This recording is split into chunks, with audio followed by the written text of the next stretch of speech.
We're getting new perspective on President Trump's ascent to the White House and how the Republican Party enabled his rise. The book is called American Carnage: On the Front Lines of the Republican Civil War and the Rise of President Trump. It features more than 300 interviews with top Republican leaders of the past 20 years, including the President of the United States.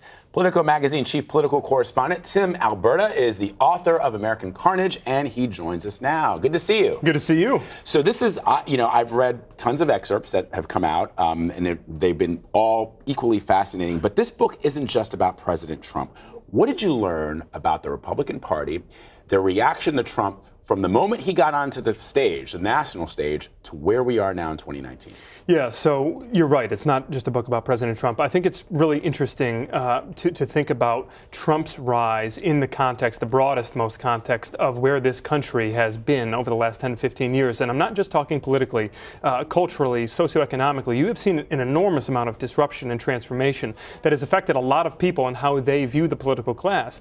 And so Donald Trump, in so many ways, was this very unique, this very singular vessel that voters could use to voice their discontent with Washington. And I think if I could say anything about the book, it's not just meant to hold up a mirror to Donald Trump and to the Republican Party, but it's meant to hold up a mirror to all of us, to the country, to the culture that produced him, because I am a firm believer that Trump is not the creator of this era of dysfunction and disunity that we are experiencing. He is the consequence of it.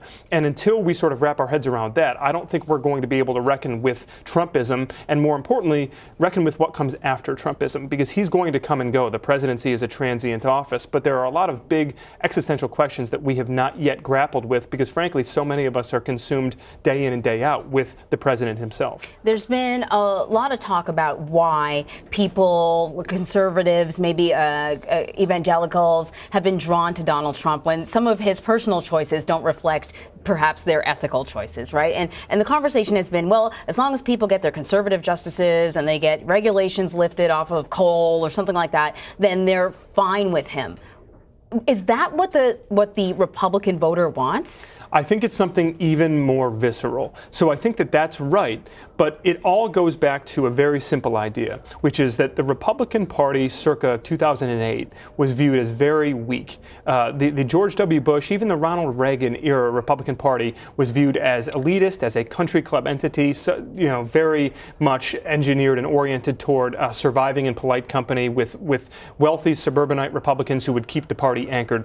What Donald Trump was able to identify was the discontent that was simmering in the Republican base long before he announced his run for the presidency. He saw that this was a party that was sort of weak in spirit, weak in manner, weak in its projection of political power. And what Trump was able to do was come along, enter the political arena at a time where the right really felt under siege from the left, politically, culturally, and otherwise. Barack Obama and his 8 years in office left the right feeling very demoralized, very trampled upon. And Donald Trump came onto that debate stage with 16 other very qualified Republican candidates, all of whom were talking as though they were very traditional Republicans. And Trump came along and said, look, I'm going to do something different. I'm going to go to war with the left for you all. I am going to take the fight to these people.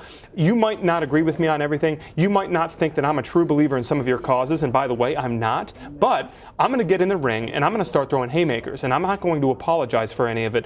And it is so difficult to quantify how much that appealed to Republican voters who felt like they'd been waiting for 20 years for somebody who would come along and fight for them. And that's what Trump was able to do, and that's what he's done since he took office. And frankly, that's the reason that even though his approval rating generally among the electorate has not been strong, his approval rating among self-identified Republicans has always been right around 90%, which is very, very good for a president. So does that mean he has to keep fighting, though? That he always has to create a fight? Absolutely. Is that part of what we're seeing? Yes, because look, to understand Trump is to understand his innate ability to identify these sort of cultural flashpoints and to use them as a wedge in the electorate.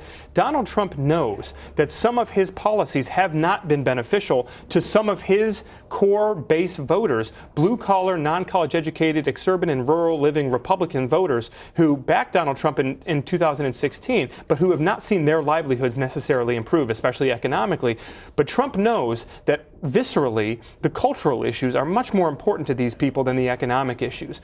And that is where Donald Trump is singular. That's where he's so much different from these other Republicans who for the last couple of decades have essentially said, look, free trade unchecked immigration, cheap labor coming into the country, these things are all fine because on the macro, they help the economy. What Trump was able to identify is that maybe in the macro they do, but at the micro level, they're hurting a lot of the voters who should be voting for us. So, Tim, nowhere is that, in my mind, the encapsulation of what you're talking about more evident in the drama leading up to and after the Access Hollywood tape.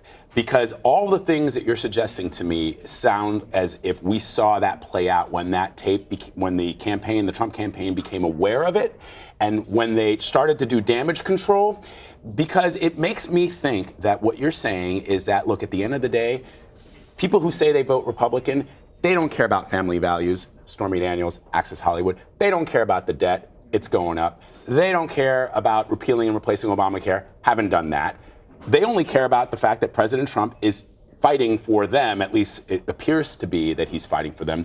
Just take us back to when these establishment Republicans, Paul Ryan, Jason Chaffetz, Mike Lee, who's one of the biggest supporters of the president right now, when that Access Hollywood tape came out and they were all running for the hills, what did the president do? So look, this was a game of chicken. Access Hollywood weekend was a game of chicken between the Republican establishment and Donald Trump. The Republican establishment did not want him from day one. They were very clear about that. There was even some behind-the-scenes stacking of the deck against Donald Trump, which I get to in the book.